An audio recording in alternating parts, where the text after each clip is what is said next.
Hi friends, how are you? Welcome to Backspace.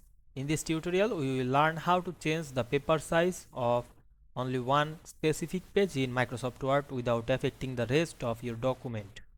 This feature is extremely important when working on assignments, desks, reports, books, official document, form and print ready file where different pages require different paper sizes.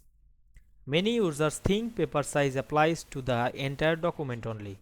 In this video, we will discover the correct and the professional method to apply a different paper size to just one page using section breaks and paper size or page size setup option. So let's get started. We can see here our document. This document is my college assignment. Now I want to make a separated page or single page different size. Now I selected this. You can select any page. Now I am selected this page or this page. Now I am selected this page. Then go to the selected page, back page last. Then go to the layout menu. Click the break drop down menu. Then click next page. Then remove the back gap. Then go to the last of the selected page and make the break next page. Then again remove the block. Now I am double click on the selected page.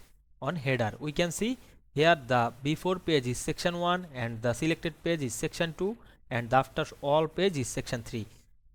Now I separated the all page link to this selected page. Click the page and go to the design menu, click link to previous.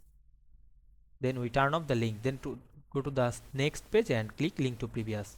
Then we can see we turn off the link to previous and separated the page all over the page. Go to back again the layout, click the size and choose any size. Now I am select legal and zoom out the document and see that the selected page size is another and the all page size is another. I hope you understand this process. This process is very easy. If this video helped you, don't forget to like, comment and subscribe my channel to get more than important video very soon. Thanks for watching.